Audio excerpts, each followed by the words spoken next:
Hello my dear student, मैं हरिओम अहिरवार आप सभी का फिर से वेलकम करता हूं मेरे जीनियस मैथ्स क्लासेस पर। और फ्रेंड्स, अपन पढ़ रहे थे 10th क्लास की मैथमेटिक्स, जिसमें 10th क्लास की मैथमेटिक्स में फर्स्ट चैप्टर हम कंप्लीट कर चुके हैं। वो क्या था? Real numbers. ये चैप्टर हमारा कंप्लीट हो चुका है। स्टार्टिंग से लेकर एंड तक के सारे क्वेश्चन हमने सॉल्व कराए हैं। क्वेश्चन के साथ साथ हमने एग्जाम्पल्स भी लिए। जी हाँ दोस्तों, बिल्कुल सही सुना आपने। क्वेश्चंस के साथ साथ सारे एग्जाम्पल्स भी हमने बिल्कुल डिटेल्स के साथ बहुत अच्छे से एक्सप्लेन करे हैं। अगर आप चैनल पे नए हैं तो आप चैनल पे विजिट करके पिछले जितने भी सारे वीडियो है उसमें स्टार्टिंग से लेकर अभी तक के सारे वीडियो एक बार आप अच्छे से देखिए। आपको सारे उसमें क्वेश्चंस एग्जाम्पल सारे समझने को मिल जाएंगे। अब हमें आगे पढ़ना है सेकंड चैप्टर। सेकंड चैप्टर क्या है? पॉलिनोमियल्स। जी हाँ, पॉलिनोमियल्स क्या मतलब है? पॉलिनोमियल्स को हम बोलते हैं बहुपद। क्या चैप्टर है हमारा? बहुपद। और स्टूडेंट, ये जो चैप्टर है हमारा, ये रेखा गणित से संबंधित है। कौन सी गणित से? रेखा गणित से। जो अपना पहला चैप्टर था वो हमारा था अंक गणित से संबंधित। ये जो पहला चैप्टर है ये हमारा किससे संबंधित था? ये अंक गणित से संबंधित था। ठीक है। और अब जो हमारा दूसरा चैप्टर आ रहा है बहुपद, पॉलिनोमियल्स, ये हमारा किससे संबंधित है? रेखा गणित। और रेखा गणित में भी देखिए विशेष तौर से ये स्पेशली बीज गणित में आता है। कौन सी गणित में? बीज गणित में। यानी कि आप यूं कह सकते हो कि रेखा गणित की बजाय भी आप इसको बीज गणित कह सकते हो। ठीक है। अब देखिए, बीज गणित में आपको समझा देता हूं कि बीज गणित क्या होता है। देखिए, इसके दो शब्द हैं। गणित तो मतलब गणित हो गया, एक शब्द है इसमें बीज। क्या आ रहा है? बीज। आपने सुना होगा जैसे किसी भी फसल के, पेड़ पौधों के, उनके सभी के क्या होते हैं? बीज। और उस एक बीज से पूरा क्या होता है कि जैसे मान लीजिए ये एक बीज है, इसको आपने जमीन में बोया, फिर धीरे धीरे उगेगा, उग के और धीरे धीरे क्या हो जाएगा? एक बहुत विशाल पेड़ का रूप ले लेगा। ठीक है, इस तरह से एक विशाल पेड़ बन गया। किससे? एक छोटे से बीज से। बस इसमें क्या किया, कहीं पर कुछ ऑपरेशन किया, कहीं पे इसने धूप ली, कहीं पे इसने पानी खींचा, कहीं पे इसने हवा ली, वातावरण से सारी क्रियाएं करके ये क्या बन गया? एक बड़ा पेड़ बन गया। ठीक है। वैसे ही हमारी गणित में क्या होता है, जो छोटे छोटे जो बीज हैं उन बीज से या तो वो प्लस करेगा या माइनस करेगा या गुणा करेगा या फिर भाग करेगा।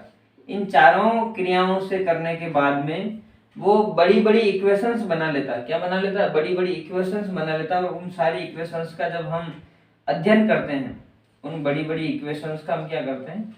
बड़ी बड़ी समीकरणों को अध्ययन करते हैं, यानी कि उनको पढ़ते हैं, उनके बारे में समझते हैं, उनको सॉल्व करते हैं। ठीक है, उनको हल करते हैं। तो इस अध्ययन को हम क्या कहेंगे? बीज गणित। इस अध्ययन को हम क्या कहेंगे? बीज गणित। तो चलिए स्टूडेंट, हम स्टार्ट करते हैं बीज गणित कि बीज गणित क्या होती है। तो बीज गणित मैंने आपको समझाया कि बीज गणित मुख्यतः क्या है कि बीज गणित छोटे छोटे बीजों की क्रियाओं पर आधारित है। ठीक है, जिसमें विशेष तौर से हम दो तरह के पद काम में लेते हैं। एक तो होता है चर, मतलब दो राशियां काम में ली जाती है। कौन सी? एक तो चर राशि और एक होती है अचर राशि। ध्यान से समझिए, चर राशि क्या होती है? सीधी सी सिंपल भाषा में मैं आपको समझाऊं तो चर राशि जिसका मतलब जो चरने जाती है। क्या? चर राशि मतलब जो चरने जाती है, और अचर मतलब जो चरने नहीं जाती है। सर इसका क्या मतलब हुआ? तो देखिए, चर का मतलब क्या होता है, पहले मैं अचर समझा देता हूं। एग्जांपल्स के लिए देखिए कि जैसे 1 है, ये 1 कभी चेंज होगा क्या? इस 1 की वैल्यू हमेशा से क्या होगी? ये 1 है तो ये 1 ही रहेगा। जैसे 2 है ये 2 कभी चेंज होगा क्या? ये 2 हमेशा ही 2 रहेगा। ऐसे ही 3 है, 4 है, या फिर -2 है, -6, इस तरह से कोई सी भी आप संख्या, कोई सा भी नंबर आप ले लो, तो वो क्या होगा? वो अचर राशि होगा, क्योंकि वो कभी बदलता नहीं है। ठीक है। अब जैसे आप चर राशि की बात करते हैं, तो देखिए फॉर एग्जाम्पल x है, ठीक है। किसी एक समीकरण में x का मान 1 है, किसी दूसरी समीकरण में x का मान 3 हो गया, और किसी समीकरण में x का मान -2 हो गया। तो ये x क्या कर रहा है? बार बार हर समीकरण में परिस्थिति के अकॉर्डिंग अपनी वैल्यू को क्या कर रहा है? चेंज कर रहा है। मतलब ये चरने जा रहा है, आज इधर चरने गया, आज इधर चरने गया, कल उधर चरने जाएगा। ठीक है। तो इसलिए इन चीजों को हम क्या नाम देते हैं? चर राशि। इसमें y हो गया, आपका z हो गया, ठीक है, या फिर आप यूं कह सकते हो ABC ले लो, ठीक है, या फिर आप PQR ले लो, या फिर आप LMN ले लो। इस तरह से कोई सा भी लेटर, ठीक है, या फिर आप ऐसे ले लो क ख ग ले लो, जिनकी वैल्यू अगर आप परिस्थिति के अकॉर्डिंग चेंज कर रहे हो, अगर वो उनकी वैल्यू बदल रही है, तो उन राशियों को, उन फैक्टर्स को हम बोलेंगे चर राशि। क्या बोलेंगे? चर राशि। यहाँ तक समझ में आ गया? अब देखिए कि इन चर राशि और अचर राशि से मिलकर अब हमारी गणित कैसे काम करती है वो देखिए। तो देखिए मैं आपको समझाता हूं।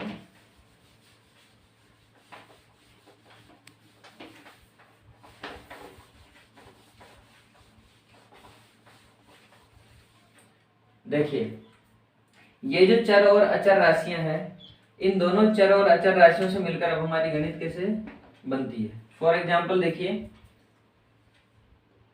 x है, ठीक है, और एक 4 है। ये चर राशि है और ये अचर राशि है, दोनों को हमें जोड़ना है। ठीक है। तो ये क्या बन गया हमारे पास? एक व्यंजक बन गया।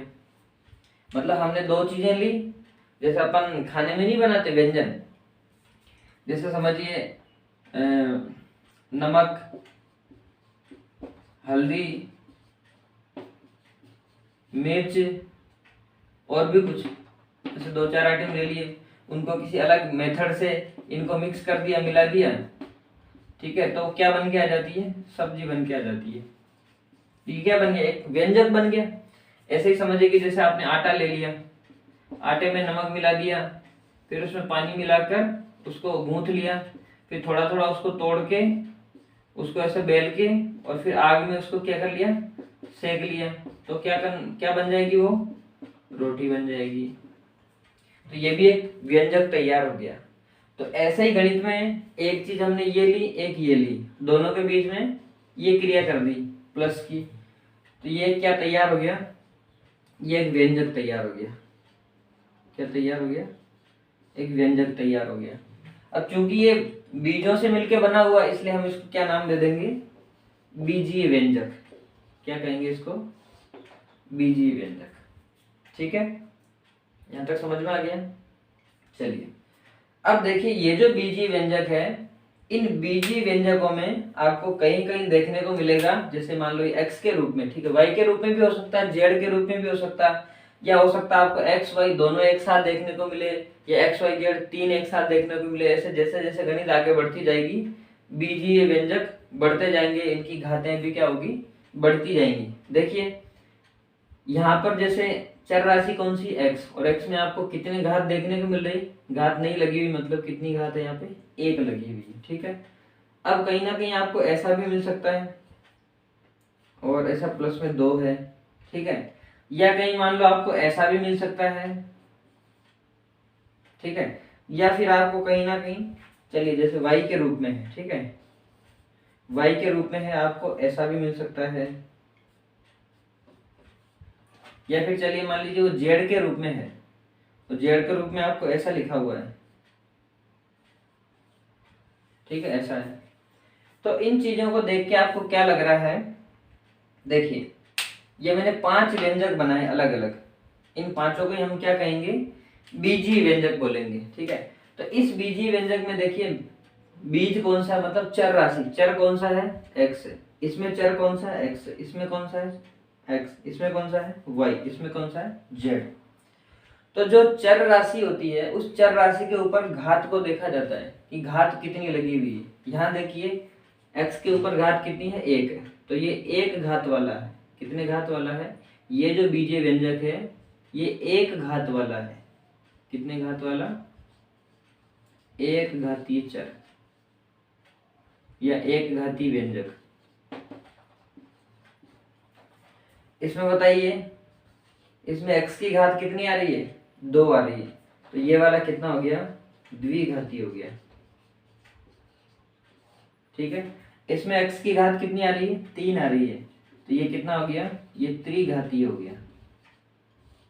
ठीक है, इसमें देखिए y की घात कितनी आ रही है? 5 आ रही है, तो ये पंचघातीय हो गया। इसमें देखिए z की घात कितनी आ रही है? 6 आ रही है, तो ये षटघातीय हो गया। ठीक है, इनको अपन पावर भी बोलते हैं। यहाँ पे x की पावर कितनी है? 1, यहाँ पे x की पावर है 2, x की पावर 3 है, यहाँ y की पावर 5 है और यहाँ z की पावर 6 है। तो इस तरह से घातें बढ़ती जाती है और उस व्यंजक का नाम घात के आधार पे बदलता जाता है। ठीक है, तो मुख्यतः आपके कोर्स में आपको केवल ये 2 घात वाला व्यंजक ही देखने को मिलेगा, 1 घातीय और 2 घातीय। बाकी के व्यंजक आपके सिलेबस में नहीं है। 10th क्लास तक आपको केवल इतना ही पढ़ने को मिलेगा।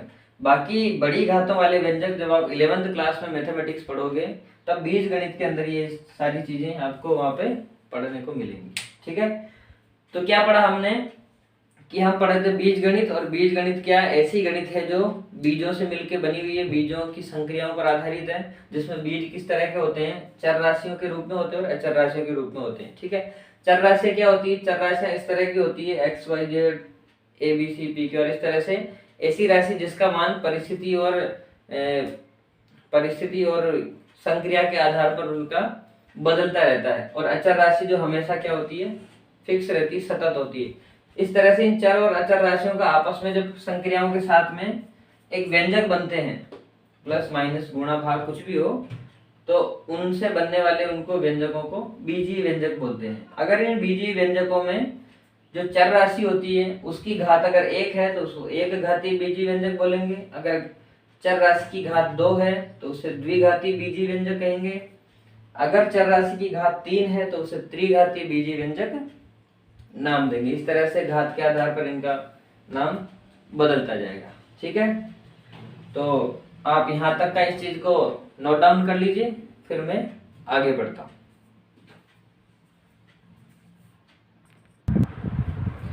देखिए स्टूडेंट, अब हम आगे बढ़ते हैं। अभी तक हम पढ़ चुके हैं जो बहुपद होता है। बहुपद में क्या होता है कि इस तरह से कोई भी एक चर राशि होगी, उस चर राशि के साथ में कोई एक अचर राशि होगी, फिर वो या तो प्लस से या माइनस से या गुणा से या भाग से, इन चारों में से किसी एक संक्रिया के द्वारा दो या फिर और भी बहुत सारे कई चर मिलकर एक पद का निर्माण करेंगे। ठीक है, जिसे हम क्या नाम देंगे? व्यंजक। जिसे हम क्या कहेंगे? व्यंजक कहेंगे। ठीक है, तो अगर हम इस तरह का व्यंजक पढ़ें कि जिसमें 2 या 2 से अधिक, 2 या अधिक पद हों, उस व्यंजक में कितने पद हों? या तो 2 हों या 2 से अधिक पद हों, तो उसे हम क्या नाम देंगे? बहुपद। और अगर उसमें 1 पद है तो हम एक पदीय कहेंगे, 2 पद है तो द्विपदीय, 3 पद है तो त्रिपदीय। परंतु एक 2 या 2 से ज्यादा होते हम उसको 2 पद 3 पद नाम नहीं देकर एक कॉमन नाम है बहुपदीय। ठीक है, तो इस तरह के बहुपद हम इस चैप्टर में अभी पढ़ने वाले हैं। अब देखिए एग्जाम्पल के लिए समझते हैं हम कि एक कोई सा भी बहुपद हम लेते हैं। ठीक है, सपोज करिए कि जैसे ये कोई भी चर राशि है x, ठीक है, और x के साथ गुणा में है कितना? 3। ठीक है, और इसको जोड़ा गया है 4 से। ठीक है, कि कोई भी x एक ऐसा चर है जिसका 3 गुना करके अगर उसमें 4 जोड़ते हैं, 3 गुना करके अगर 4 जोड़ते हैं तो क्या बनता है, ऐसा समझ लीजिए कि 13 बनता है, माना कि सपोज किया अपन ने, ठीक है। तो इस तरह का एक हमने क्या लिया, एक ये बहुपद है, क्या है ये बहुपद है, ठीक है। ये बहुपद हमने ले लिया, आगे की चीजों को समझने के लिए हमने ये लिया है। ऐसा नहीं कि सर यही क्यों आया, दूसरा भी हो सकता है, बिल्कुल दूसरा भी हो सकता है। जैसे मान लो सिंपल ले लीजिए x - 3 बराबर 4, ये है, ये सिंपल वाला है, ठीक है। इससे ये थोड़ा कठिन है, ठीक है। तो देखिए ये जो बहुपद दो आपके सामने है, ये किसके रूप में, इनके दो पद आ रहे हैं, बीच में बराबर का पुल आ रहा है। लाइट चली गई।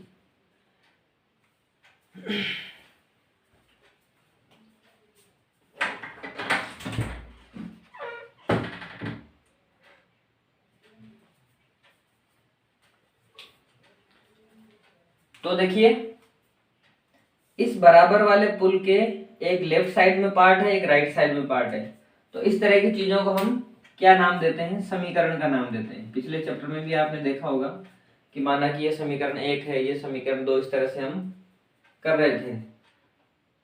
इसे भी हम क्या नाम दे देंगे, ये भी एक समीकरण है, ठीक है। तो जब इन समीकरणों को हम हल करते हैं, इनको सॉल्व करते हैं, यानी कि इसको जब हल करके x का मान निकालेंगे, ठीक है, x का कुछ भी वैल्यू आएगा, इसको हल करके x का मान निकालेंगे तो इसका भी कुछ भी वैल्यू आएगा। तो जो इसका उत्तर आता है, x का मान आता है, उन x के मान को अगर हमें ग्राफ पेपर आपने देखा है इस तरह से होता है, जिसमें बॉक्स होते हैं। चलिए लाइट आ गई, अपनी किस्मत अच्छी है।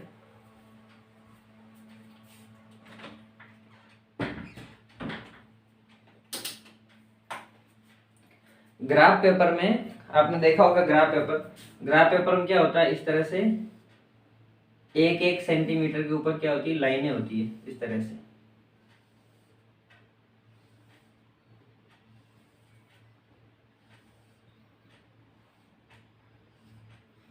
ठीक है। इस तरह से 1-1 सेंटीमीटर के ऊपर क्या होती है, उसमें लाइनिंग बनी होती है। और ऐसे पेपर को हम क्या नाम देते हैं, ग्राफ पेपर।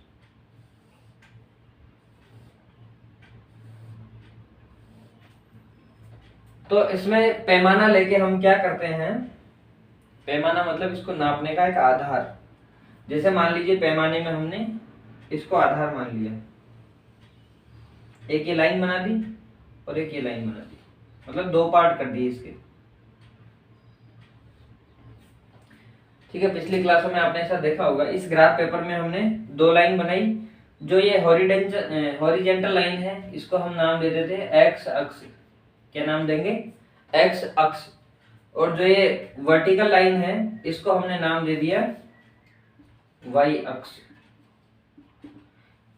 तो कहने का मतलब ये हुआ कि ये जो हमारा पेपर था, इस पेपर को हमने ऐसे प्लेन जमीन जैसा समझा और उसके हमने 2 भाग कर दिए कि इस इधर वाला भाग ये एक अक्ष है, इसको हम एक्सिस मानेंगे और इससे फिर हम नापना स्टार्ट करेंगे। तो मतलब ये हमारा बेस हो गया, ये एक्स अक्ष बेस हो गया और ये हमारा वाई अक्ष बेस हो गया, ठीक है। अब हम इस ग्राफ पेपर में इनके जो भी उत्तर होंगे, इस एक्स के जो भी मान होंगे, हमें पता है कि एक्स क्या है, चर राशि है, ये चलेगा, अलग अलग मान धारण करेगा। तो उन सारे अलग अलग मानों के हिसाब से हम क्या करेंगे, उस एक्स के मान इसमें बनाएंगे और उनको फिर अपन मिलाएंगे। तो एक क्या बनेगी, एक रेखा बनेगी, ठीक है। वो रेखा क्या होगी, इस समीकरण का हल होता है। देखिए कैसे बनेगी, मैं आपको यहाँ समझाता हूँ।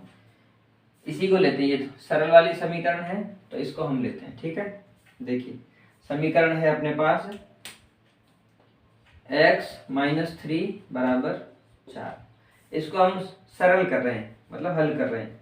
देखिए कैसे हल करेंगे, ये जो 3 है माइनस का और ये 4 है, ये दोनों एक जाति वाली संख्या, तो इनको दोनों को क्या करेंगे, हम एक तरफ करेंगे। तो यहाँ पे x एक तरफ बच जाएगा बराबर के आगे देखिए 4 था, ये 3 इधर जाएगा तो क्या हो जाएगा, प्लस का 3 हो जाएगा। ठीक है, तो x का मान कितना आया यहाँ पे, 7 आया।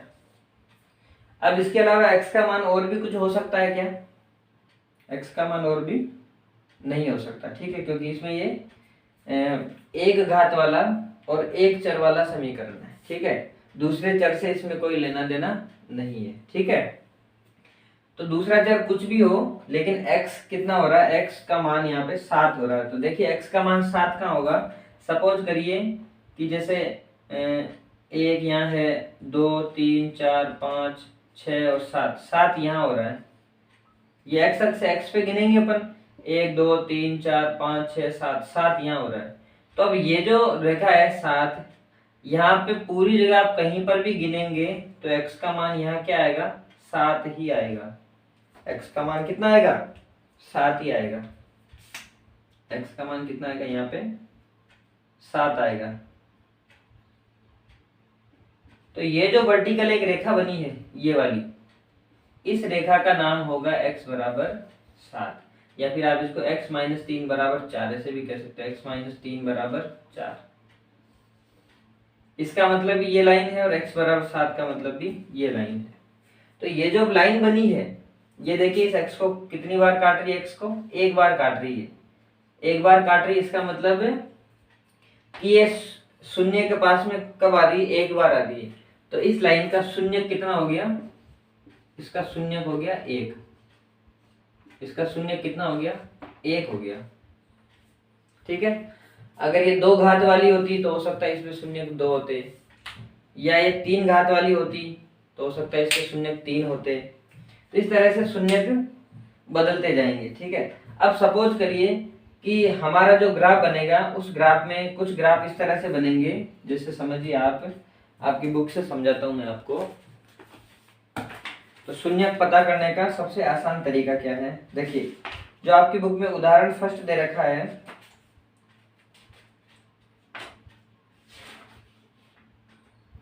बहुत सारे ग्राफ इसमें दे रखे हैं।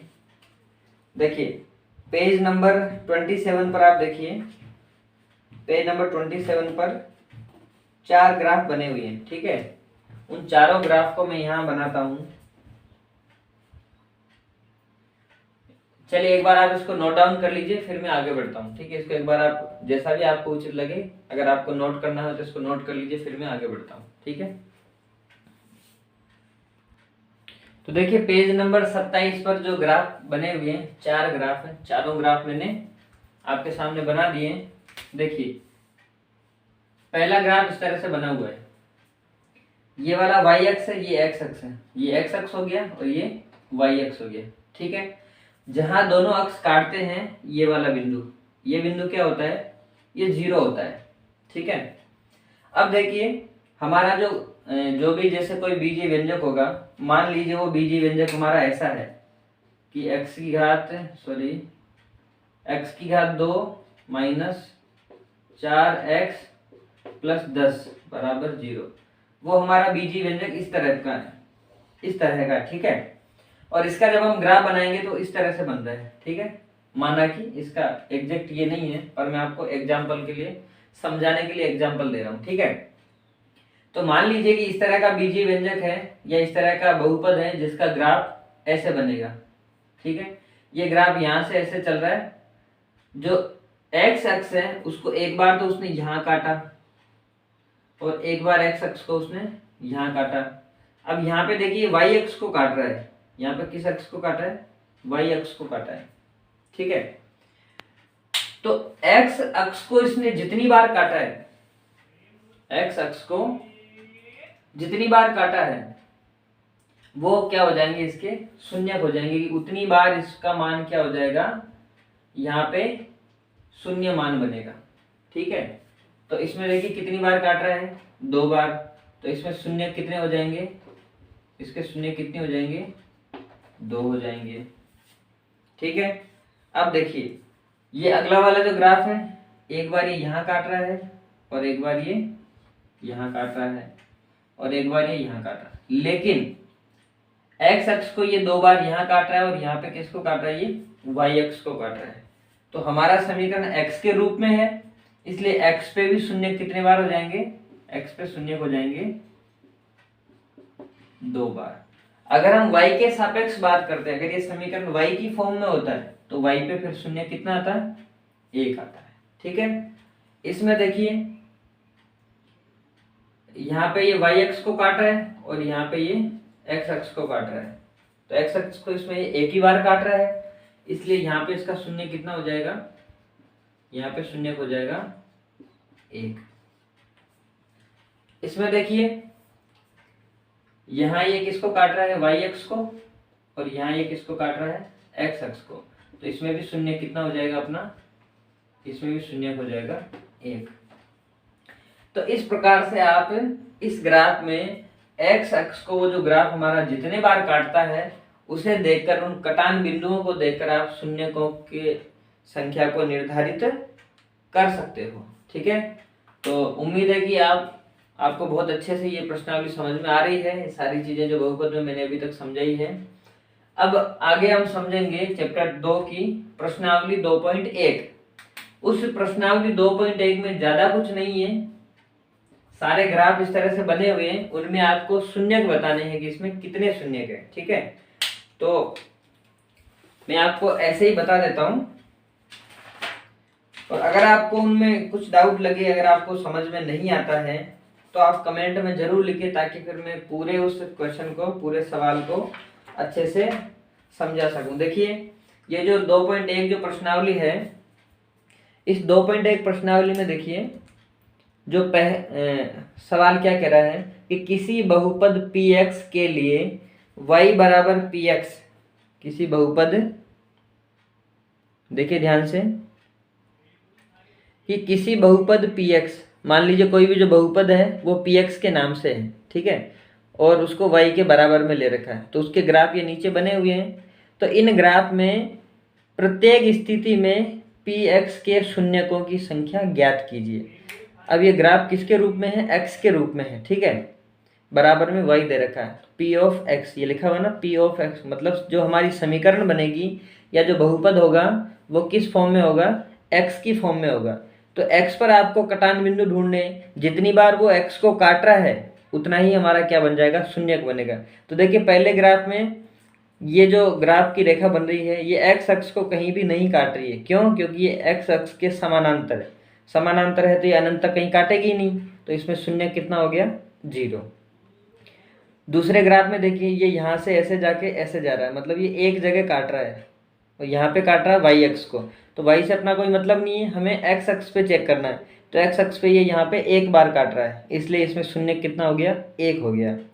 इस ग्राफ में देखिए ये ग्राफ ऐसे जाके ऐसे जा रहा है, तो एक बार यहाँ काट रहा है, फिर एक बार यहाँ काट रहा है, फिर एक बार यहाँ काट रहा है, 3 बार तो ये एक्स अक्ष को काट रहा है और एक बार यहाँ वाई को काट रहा है, तो वाई से कोई मतलब नहीं है, एक्स अक्ष को 3 बार काट रहा है, तो मतलब शून्य हो गया इसमें 3।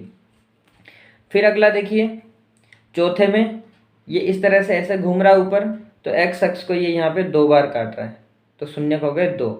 फिर अगले में देखिए ये ऐसे जाके ऐसे करके ऐसे हो रहा है, तो 1 बार, 2 बार, 3 बार और 4 बार, एक्स अक्ष को कितनी बार काटा, 4 बार, तो शून्य 4 हो गए। फिर इसमें देखिए ऐसे ऐसे ऐसे हो रहा है, तो 1, 2 और 3, 4, ये 4 बार काट रहा है, तो शून्य किसके 4 हो जाएंगे, ठीक है, शून्य कितने हो जाएंगे इसमें 4। अगर ये यहाँ पे थोड़ा सा ध्यान से देखिए, ये बीच में अगर ये समानांतर रेखा है तो फिर 3 ही मानेंगे, और अगर ये समानांतर रेखा नहीं ऐसे घूम के नीचे होके आ रहा है तो फिर शून्य 4 हो जाएंगे, ठीक है। तो इस तरह से मैंने आपको ये समझाने का प्रयास किया प्रश्नावली 2.1। अगर फिर भी आपको कोई डाउट रह जाता है तो आप कमेंट सेक्शन में लिखना, अगले वीडियो में मैं ये सारे चित्र बोर्ड पे बना के और बहुत अच्छे से आपको एक्सप्लेन कर दूंगा। चलिए तो फिर इस क्लास को आज अपन यहीं समाप्त करते हैं, और एक मेरी रिक्वेस्ट है आपसे कि अगर आप हमारे चैनल पे नए हैं तो आप इस वीडियो को ज़्यादा से ज़्यादा शेयर कीजिए, लाइक करके, और बेल आइकन को आप जरूर दबा लीजिए, ताकि अगली क्लासेज आपको जल्दी से जल्दी प्रोवाइड हो सके, ठीक है। और क्लास आपको अपने भाई बहन, रिलेशन वाले, जितने भी आपके फ्रेंड सर्कल के दोस्त हैं, कोई बड़ा छोटा जो भी हो, सभी के साथ आपको शेयर करनी है। क्यों, क्योंकि जिसको आप शेयर कर रहे हो सकता है उसका भाई, उसकी बहन कोई ना कोई 10th क्लास में पढ़ता हो, या फिर कोई प्रतियोगी परीक्षा की तैयारी कर रहा हो, कोई रीट की कर रहा हो या कोई फर्स्ट ग्रेड की कर रहा हो या कोई एसएससी वगैरह की तैयारी करना चाहता है, मैथ उसकी कमजोर है, अब उसको धीरे धीरे पढ़ना है, तो उसके लिए बेस्ट अपॉर्चुनिटी है, बहुत अच्छा हमारा चैनल प्लेटफॉर्म रहेगा उसके लिए, वो धीरे धीरे अच्छे से अपनी मैथ को ग्रोथ कर सकेगा। तो चलिए इसी के साथ मिलते हैं अगले वीडियो में, तब तक के लिए थैंक यू।